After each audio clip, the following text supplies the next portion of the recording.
Hello and welcome to the Zach Ratliff Show. I'm Zach. That's Kelley Crisp. Hello. Let me start by thanking my sponsors. I'd like to thank Mortgage Financial Services here in Texarkana. I'd like to thank Elmwood Custom Goods. And I'd like to thank Church on the Rock, Texarkana. That's churchontherock.org. Without them, this show wouldn't be possible as it is. I'm not going to waste much time. I've got Kelley Crisp here. As I said, she's the assistant district attorney in Bowie County and running for district attorney. Kelley, hello. How are you? Hi, good. Thank you for having me. Hey, thanks for being here. Well, first of all, for those of us that don't know you, and this is my first time meeting you, and I've enjoyed it so far. Let's just kind of tell us about who you are. Well, my name is Kelley Crisp, like you said that. I am originally from Arkansas, born and raised in Logan County. Where's that? It's south of Fort Smith. Okay. It's a small town. You know, we have 3 stoplights. When I left, I think there's still 3. I went to school at Fayetteville. Okay. Where I met my husband, John, in law school, who's from here. Right. And then we married, and I moved here. We have one son that I don't really, try to maybe talk a lot about him for safety reasons. Yeah, but I understand that. We do have a son, and we've been married since '07, so we're Hey, yeah. Go ahead. It's great. It's great. That 18-year mark, that's doing it big. Sure. Okay, awesome. Well, so, you're a local legend around here. I don't know. Just we know common people in the circle. So and it's funny how that works in Texarkana. Is like Texarkana is like the 6 steps of Kevin Bacon. Sure. You know somebody but it's not 6. It's usually 2. Sure. And so you can get to pretty much anybody. Well, so in this role of I guess let's get this. What is your role as assistant district attorney? What does that even mean? So right now I'm the first assistant and have been, I think, since 2019 at the district attorney's office. So basically, the district attorney's office, the elected district attorney in particular, is the highest or the chief law enforcement officer in the county in Texas. That's kind of how it's arranged. So they're going to be the final decision maker on the criminal cases, the legal questions may be asked by the agencies. So they're going to just do a lot of that heavy lifting. If you think about how many smaller agencies there are in the county, but all of those cases, those criminal cases, come to the district attorney's office to ultimately those decisions to be made on the prosecution of those crimes. So it's 92,000 people in Bowie County, yeah. and the crimes are coming through the district attorney's office. Sure, and then I think what a lot of people don't know, myself in particular, if you're in law enforcement, if you're in public servants, it's hard to just say me, I. Right. But I have a friend, Sonia Hubbard, who's been telling me, if you're running for office, you're going to have to talk about yourself a little bit. Right, so I'm right. trying to think about that when I say things. But me in particular, I do take a very active role in helping law enforcement very early on. Right. Particularly in these larger crimes where they're kind of complicated and there's a lot of different moving parts. I'll often be involved really early on, when I mean very early on at the crime scene level. So you're telling me that it's not like NCIS, and you can't put it all together in a week or in an hour and then make it all happen? No, some of them are extraordinary amount of time. Ideally, a lot of the investigation, or most of it, would be done before an arrest would be made, right? Right. But sometimes that's just not possible. If you have somebody actively out, like hurting the community or abusing a child, really probable cause is the legal standard to make an arrest. And if somebody's hurting the community, that person needs to be removed. Right. Well, and so let's kind of get into that, talking about hurting a child. Sure. One thing I didn't realize when I started the radio, and then as I've gone into podcasting, is I knew I was an advocate for my child. And I knew I didn't like people that hurt children. But I didn't realize how much of a flag bearer I was going to be, as we're going to go against anybody who's against kids all the way. So one thing, and I heard this preached in a sermon probably 2 years ago. It's Ezekiel 33:6. It says, "But if the watchman sees the sword coming and does not blow the trumpet, and the people are not warned, a sword comes and takes a person from them. He is taken away in his iniquity. But his blood I will require from the watchman's hand." If we don't do something, if we can't blow the trumpet, if we can't find justice for these kids, God is going to require it to come from us. Well, I get asked a lot, how do you do it, particularly crimes against children? Right. That the only answer that you can give if you have my job is that I'm a believer and God is holding me up. You have Right. to be married to the right person that understands the hours. But as far as like, where do you get the fortitude? Where do you get the stamina? The only answer that makes any sense is that if the Lord gives it to you, because somebody has got to be the warrior. Somebody has got, like what you're saying, if you do have somebody that's strong and brave enough to report a crime, whether it be the witness or a victim or anything like that, you've got to have somebody on this side that's willing to do the work. And those require, that is, as you can imagine, can be excruciating. Right. Well, and that's what I've heard about you from many people is, hey, when it comes to kids, she's going to go get somebody that hurts these kids. Yeah, and ideally, one of the things that you have to think about if you have my job is, me personally, I think a lot of times I would want something different. Like I want people to be punished. And Yeah. I know that there are a lot of people that, prefer the route of rehabilitation and this and that. When it comes to violently harming a child No. or some kind of deviant behavior involving a child, in my experience, that person is likely has engaged in a pattern of that behavior, and there's probably no rehabilitation when you get to the level I'm that for I'm the talking. maximum punishment legally allowed Yeah, in that case. there are instances. I actually had to deal with one recently where the actual child victim was so traumatized that they were unable to go through the process of that. And that is where I have to look at what is in the best interest of this child. Right. Let's say the child went over there, faced the the accused, and the person got the maximum sentence. At what cost to her? Yeah. So, can they come back and live a normal Right. life after that? Right. That's a tough spot. It was. This particular child had been in intensive therapy in preparation for such an event for over 2 years. Oh, wow. She had done the work. She had tried her very best. Right. But when it came down to whether or not she was going to be able to do it, she physically Yeah. could not do it. So that case ended up with probably a sentence, typically that a jury might have done more in that instance, but it was all that little girl could go through. That's all she could do is just get through that part of the case. So those are just very real possibilities, is that the child can't come through. So I see a lot of times, like, I don't know why this happened or that happened. A lot of times there's just factors going on behind the scenes. Well, I would think that, like me, I have no basis of knowledge for what goes on in your job, right? Other than what I read or the people. I have no way of knowing. And I would think that's probably 99% of us, that we understand that that's an elected position for the DA and for the first assistant is right under that. But it's still, unless you're in law enforcement, which you have a lot of law enforcement support, I've seen. Yeah, I think that's a testament to some of the just really positive outcomes that we've had over there in New Right. Boston. So just, for people that may not know, the district attorney's office in Bowie County has an office in Texarkana, and they have an office in New Boston, but by law, any jury trial must be held in the county seat, which is the courthouse. Right. So we try our jury trials over in New Boston. So a lot of times when you go over there, you see these sentences of this person got life or this person got life without parole, or these sentences got stacked. There's just an extraordinary amount of work that goes into the preparation of those trials, not just for me, Right. but for the witnesses, which are a lot of times those men and women in law enforcement.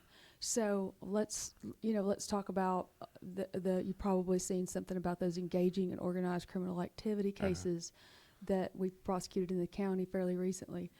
Those men and women, there would be no way to put a number on the hours. So that's just time that we have spent together just getting ready for trial. Right. But I was also involved down here when the crimes happened. Right. So we are working an extraordinary amount of time together, putting these cases together, not only putting the investigation together, but then getting them ready to prosecute. And those steps, I think the DA being involved in that from very early on, I think the results speak for themselves as far as we've been able to do some really big stuff in this county just due to the working of the district attorney's office, myself, other members of my team, and law enforcement.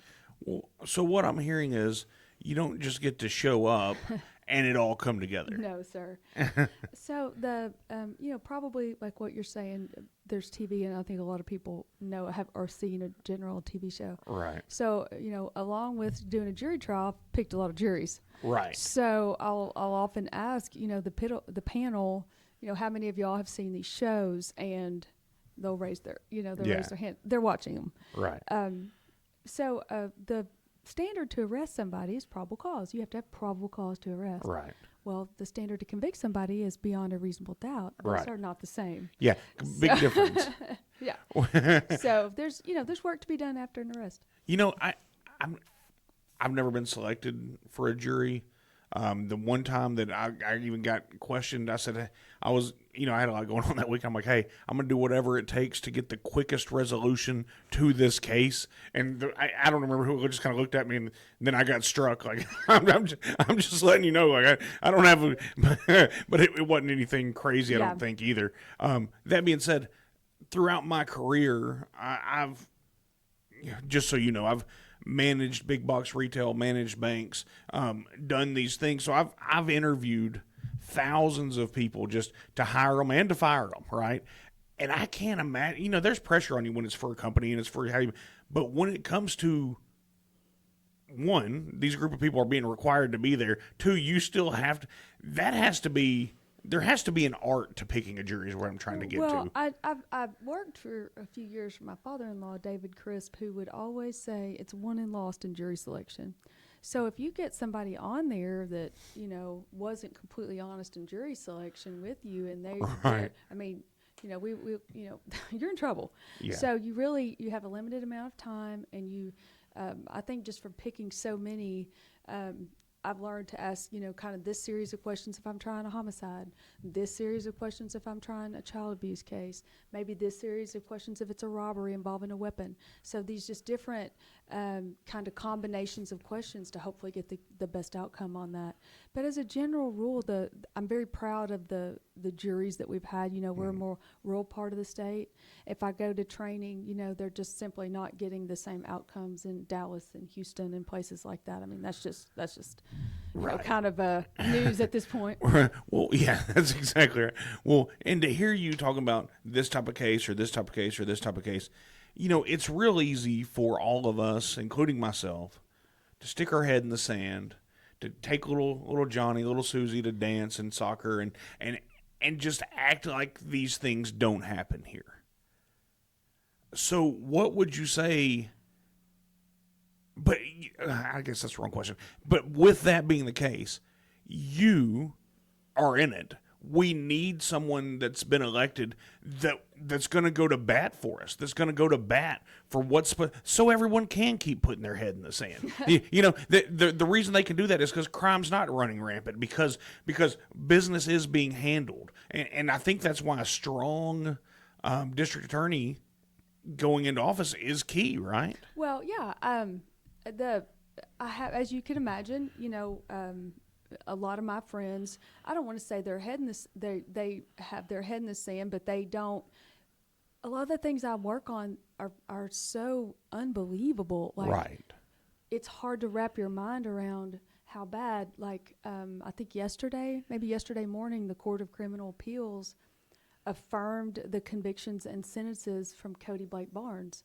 Cody Barnes got 8 life sentences in 352 years from a jury in December for unbelievable and unspeakable crimes against multiple children, including several of his own. So those kind of cases those cases involve physical abuse, physical neglect, sexual abuse, despicable, unbelievable crimes against children. That is a scenario where if I was having a good talk it's no secret. One of my better friends is Leah Orr, and Leah is as supportive of me as a friend can be. But there are some cases, particularly the crimes against children, that she'll say, "Look, I'm praying for you. Yeah. I'm with you, but I if it's okay, can we just not talk about those details?" Right. And that's just, her heart cannot take it, and that's the same for a lot of friends that I have. It's that they just, it's a weight to carry around. Well, it sounds like this audience needs to be in prayer for you, no matter how this goes, Well, just because of that for weight. any of us in law enforcement, there are, Texarkana has a children's advocacy center that has a MDT, a multidisciplinary team, and there's, that weight is on them, it's on law, it's on the police agency, it's on the DA's office. It's just a weight that we carry. But on the other end of that, the outcome is always to keep the offender from reoffending and hurting another child in the instance of child sexual abuse. Right. Now, I'm going to get two things off of what you just said there. The Texarkana Children's Advocacy Center, you just got an award, didn't you? I got nominated along with some other folks for their 2025 Heroes of Hope. And Okay. I'm so thankful for the nomination. I think that was announced this week. I think the award winner is announced like September the 5th. Okay. So, But okay. I'm among some great company. So That's awesome. it is exciting. We've done some pretty big things in the county this last year, that group and myself in some criminal investigations and prosecutions, and I'm very proud of that work. Yeah, that's awesome. Now, this is speaking for me. I'm not going to put any words in your mouth. Okay. I'm, it wouldn't be hard for me, especially on these sexual predators of children. This isn't the law, but if it were, I would be for it. I'm for the death penalty on some of these people. And I know you probably can't say that and don't feel like you have to, but I want the maximum penalty. And I think I've always been like that, but now that I've got a 9-year-old girl, and obviously for the last 9 years, or she'll be 10 this year, that changed my, I was never for it. But now I'm like, how could you do that to these precious children that we have? And so I'm for maximum punishment. And I think that's like I've seen in the county over the years of picking juries in those cases. A lot of people feel that way. So one of the first things that I say if I'm going to stand up and I'm going to talk to a group of our citizens about, being on a jury is you're no doubt parents, your grandparents, you're somebody's aunt, you're somebody's uncle. You are in a special, maybe that role for a child. We are all in that position in this room, myself included. Right. But if we get rid of everybody that hates child abuse, who are we left with in this room? So you just kind of have to stand up and say your role would be to hear the facts and decide, did this person break the law? Did they violate the law? And if they did, what is to be done about it? So you also, I'm a believer, we've talked Right, about yeah. that when we got started. And you also have to say it's in this instance, you're going to be called upon to apply the law of the state. You won't be called upon because a lot of people, they really do feel like, is it my place to judge this person? Is that the Lord? They'll be judged. My take is they'll be judged by a higher judge one day, but in this courtroom this week, you'll decide did they break the law or not, because there are people that think it may be not their role to judge. And then in that instance, typically if they make it on the jury, they have a very difficult time. I guess I could see that. I've never really considered that. Give unto Caesar what Caesar's, Sure. and these are Caesar's laws. So that's what we're going with. Yeah. But and I understand we don't have to go into all this, but when you're picking it, then that's something you're looking for in personalities and all that too. Is how you're going to figure all that out. Well, you just have to be able to. You have to understand like that. This is the evidence that you're given, and the judge is going to give you the law to apply, and then you go back there in the jury room and you decide, did this evidence, Right. meet these elements of the offense, and if it did, he's guilty, and if it didn't, he's not guilty. That's your role. Do you require all juries to watch 12 Angry Men first, just so they know what's going to happen? No, there's a lot of it is like people do expect it to all happen. Like what I think earlier, you're like, is this all going to happen in an hour? Yeah, right. There's some developing that has to go on, and it's not as not exactly like TV, but it does require people to listen to some pretty awful things sometimes. Right. Yeah, absolutely. Okay, so let me ask a couple questions, then I'm going to see in what you see what you see if you win this election, where you see it going, Sure. and all of that. Because we've talked a lot about the horrible child stuff, and we Sure. know that's out there, and no matter how much we don't want it to be, that's out there. Yeah. But what are some other criminal activities that happen? And like I said, and I'm guilty of it. I can stick my head in the sand and worry, sand, and be worried about politics or whatever, or church. And what are some other things going on that you have to take care of that we may not even know unless we're just down there watching everything you do? Sure. A lot of things that we've been dealing with lately are violent crime involving juveniles. We've been dealing with more juveniles in the county lately. And that's just a whole kind of like what you're talking about, like a whole set of discussion for another day. But also a lot of I'm prosecuting more gangs than I ever have probably right now.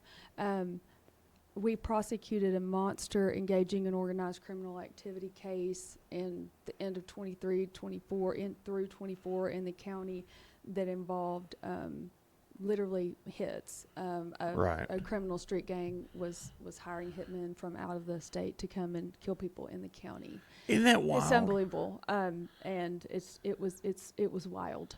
That kind of thing. Sadly, the gang activity that you hurt my friend in this gang, so I'm going to retaliate and hurt this. That has been some of those are still open cases, so I can't talk a lot about the details. But it's ongoing right now, and we're battling more of that than ever. And what's probably the most difficult part about it is people are afraid to come forward. Back to your, we're our brother, we're our sister's keeper. People are afraid to come forward and possibly cooperate with law enforcement for fear of retaliation. Once again, it's crazy to think that this is Bowie County, this is New Boston, this is Texarkana. We don't have that here, but yes, we do. And if you want to keep feeling like we have to have a strong district attorney that will enforce the law. Yeah, we just haven't. For a county our size, and I'm not going to quote numbers because it changes every year. And for a county our size, I think there's 90. How many citizens in the 92,000 is what I heard when I was at. I went to the commissioner's court this week, so I think that's what they said was 92,000. Yeah. So I think the last time I checked, Bowie County was maybe 44th in population in the state. Okay. So for a county our size, we really do have. We're dealing with quite a heavy load. So it's a lot. Typically counties our size are maybe dealing with maybe a little bit lighter load than we are. Right. Well, with 59 coming through and with 30 coming through, and I mean, as you know, much better than I do, we are a hub for crime to go into the rest of the world, honestly.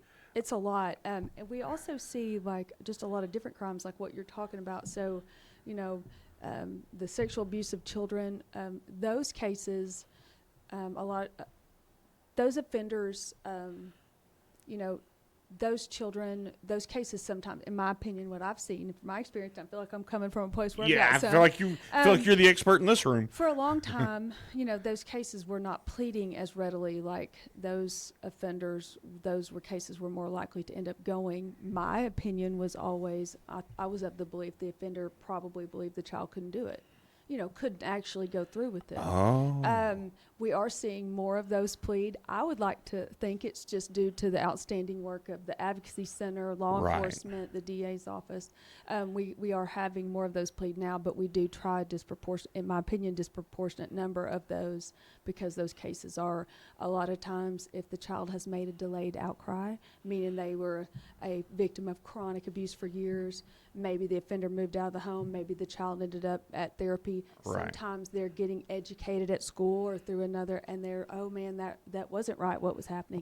The child makes an outcry, then you don't have a lot of that.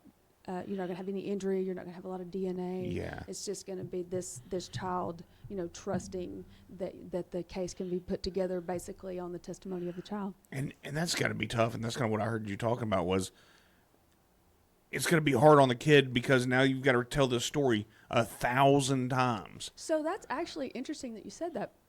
That's actually the reason that the Children's Advocacy Center came into existence, because that used to be how it worked. Like you might tell your teacher, and then you might tell the patrol, and then you might tell the detective, and then you might tell the DA, and then you have this. So the children go and get a forensic interview, Uh-huh. and that interview that takes place by these trained professionals that know how to Right. talk to kids about this stuff, that is to take the place of the child having to be. Oh, what I a know, blessing. it is. It's terrific. That's just a great outfit, and they do a lot of work to help not just my cases, but just other. They help Cass County and other counties. Obviously, Miller. They're great. Well, that's awesome. So this election, it's going to get going. We're going to start hearing more about it. I got a mailer the other day, and then of course, my daughter made me go through it and list. She goes, "Look at all these names. Who all do you know on this?" I'm like, "Let's just say that I know almost everybody on this list." It's been a blessing. I have, it's an extraordinary. The people that have been so supportive. It's. I think anybody that works in law enforcement, if you are working, in any aspect of public service, there are a lot of days that are hard. Right. There are a lot of days where you just get up and you go to work and you pray, Lord, give me the strength to do it again tomorrow. But then when something like this comes up and there's just been this outpouring of support, it's just like people are paying attention, they really are. And Yeah.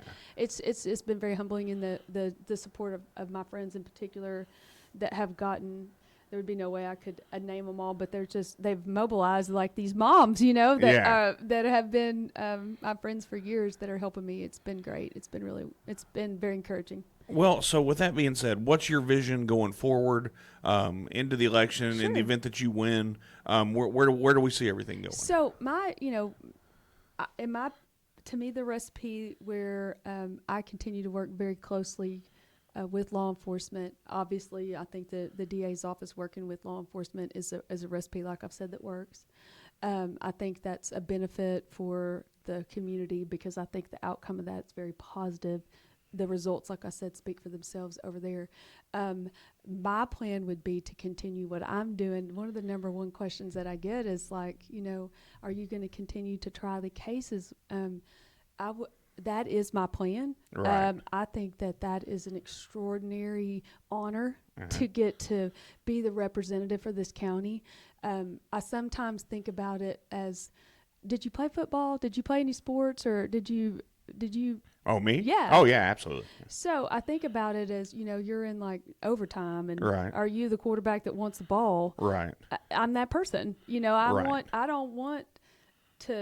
I want to be the person that people want to go to. I want to be the person. Yeah, you want it at the end. Yeah, and Yeah, I get that. I think that's an honor, and I want to continue to do that. I think there's just people that I like to be the person where people are like, I'm going to call her, and she's going to what she tells me she's going to do, she's going to do Right. that, and I want to be the person from start to finish on these cases that I think people. I do have belief that people are paying attention, that people value that work. Well, I mean, once again, from multiple people, I've been told, especially crimes against children don't stand a chance in Bowie County. And I've heard that from you for years about you, and just I've never had the need to run into you. However, and I don't foresee other than this that ever happening. Well, it is, and that's something I have to keep in mind a lot is. So the weight is the weight is heavy. We've talked about that. There's a lot of them, and one of the things that I have to remember is. I might have been dealing with this case last week, but the case I'm dealing with this week, these folks have been waiting a long time. And Right. So what I try to do is not, it's almost like so cliche, but you almost have to be the best you can all the time. Right. Because every single case is different and every victim's family is different, and they're dealing with the worst thing they've ever dealt with. Oh, So- man, I get that. so- You have to compartmentalize that case and then be able to turn it back on and move it back and forth. So I try to be very cognizant of these people have waited a long time for this meeting. These people have waited a long time for Right. their case to go, for their turn. So, I tell this to my people all the time in law enforcement, my teams when we go to trial. If the jury does not see it our way, then we can live with that. But I don't want it to be something that we did or did not do. Right. If that's the jury's decision, So be that's it. on them. Right. But you want to give them all the evidence, Sure. all information available. Sure. You do not want the outcome to be turned on what you did or did not do. So Right. you want to do the best you can and make the best decisions you can with the information that you have. Okay. Well, that's awesome. Well, thank you so much for coming in. Do you care if I pray for you before we go? I would love for you to pray for Okay. me. Lord, thank you for Kelley. Thank you for having someone in a position. We know through the Bible that you say you appoint all positions. So thank you for having someone that will find justice for the victims of crimes that we know you take no pleasure in. Thank you for putting her there. Lord, give her the strength. Renew her mind and her soul and her spirit because of the things she sees that we can never imagine, God. Keep your spirit running through her. Move on her. No matter how this election goes, God, we know that you're in control and that you'll put her where you want her. And we thank you for that, Lord.